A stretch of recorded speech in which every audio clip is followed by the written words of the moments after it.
Moments ago, Jerry Jones weighed in on what Micah Parsons had to say about Mike McCarthy. I'm not a good evaluator here for you. You say, well, do you personally have a problem? Do you think, and I'm smiling a little bit if we can this morning, do you think I've ever had anything interpreted in a way that I probably said it that way, that 99% of the people would interpret it, but it's a whoops, and I didn't mean it to sound that way. Well, you're talking to the wrong guy. I've had that happen a lot, as you well know. It was not meant as a critique. Thank goodness for the owner clearing that up. Shannon, your thoughts? So every time somebody says, I got to think about what they're intending to say. Well, I thought it was say what you mean what you say. So I got to articulate every time Fox and Saturday. I got it every time somebody says something. Did they mean that or did they mean this? Did they mean this or they mean that? How about that's your job, is to articulate your words in such a way that they're crystal clear, that they're abundantly clear, and there's nothing left to interpretation.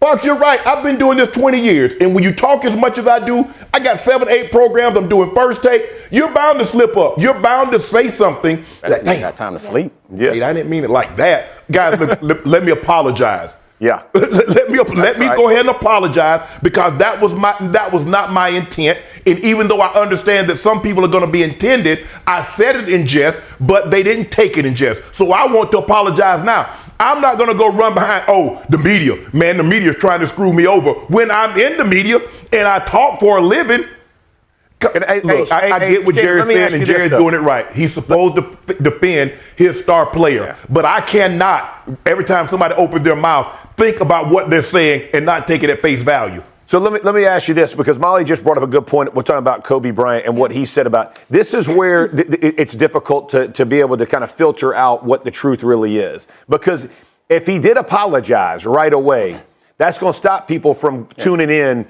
to the podcast, right? Like, you're leaving it open for the betterment of your media career. I think that's the part for me that we haven't had to live in these worlds, but because it does him, it's advantageous. Everybody's gonna go listen to what he says next. Everybody wants to hear what he says next. I think that's what makes it difficult, because you don't know how authentic it really is, because he does leave it open-ended. You're giving Micah a lot of strategic credit right there, but you're right. Yesterday he had an opportunity to respond to it, and he said, I'm gonna respond to it on my podcast, which I'm good for Micah. Everyone is called The Edge. Go get it. Listen to it. Download it. I want Micah to have a lot of success. But what I think is the problem, and Jerry Jones came up and spoke for him, is Jerry Jones creates this culture and this environment where this stuff is acceptable, and where you get rewarded and celebrated more for attention than you do for what you accomplish on the field. And Jerry Jones sent Mike McCarthy out there without a contract extension, which suggests that he's a coach that should not be respected. He's a coach that may not be here long. And so then when Micah Parsons says something about him, we all jump on it.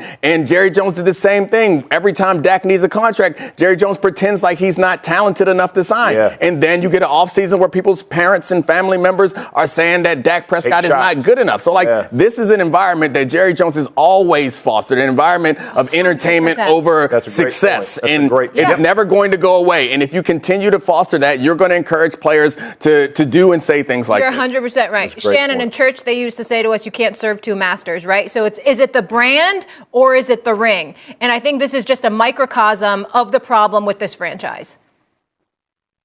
It absolutely is, because there is no downside for them not winning. There is no downside for the things that they say and being, because they have the biggest brand in pro sports. They're going to make $400 or $500 million, whether they win the Super Bowl or they win 2 games. So it does not matter to Jerry Jones, because at the end of the day, his bank account is getting bigger. But Fox, you're absolutely right. This is what Jerry Jones has cultivated. This is the fruit that is bearing. Guys say whatever they want because this is how it is. Because see, if they were winning and they said this, we wouldn't take it. We wouldn't take it any other way, because you would accept it. They've been saying asinine things when they were winning last year. Oh, Micah, we're going to have the best defense. We're going to be the 2000 Ravens. We're going to be we're going to be the Legion of Boom. And there is no accountability. Now that you're losing, everything gets critiqued. That's why you only accept winning.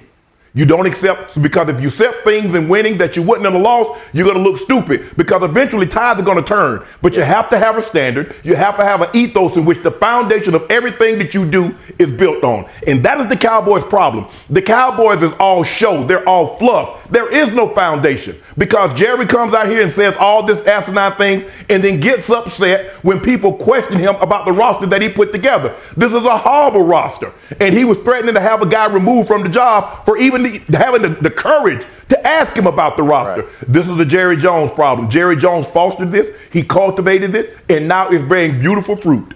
Absolutely. Shay, before we move on really quickly, because you have, I think, the top sports podcast out there right now and obviously a Hall of Fame career. Do you think you could have juggled both? No.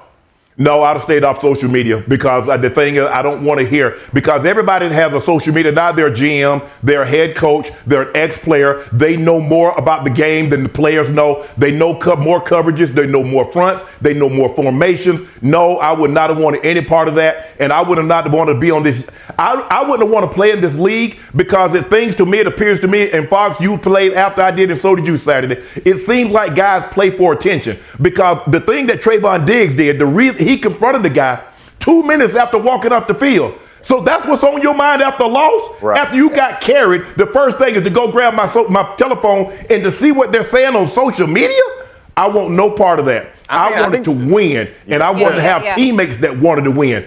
I'm not so sure the lion's share of these guys want to win. They love what football brings: the bag, the women, the cars, the home, the travel, the access. But they don't want the responsibility of winning, which means you got to put extra time in to be great at a chosen craft. I can speak to this a little bit, and I think, I disagree with Shannon somewhat. I think I don't think the players fundamentally have changed from the players in the past. I think the world around them has changed, and they're responding to that in kind. But I will say this, as someone who always had other interests, I would get annoyed when people say football players should only focus on the game, or why are you doing this? You need to be focused on the game.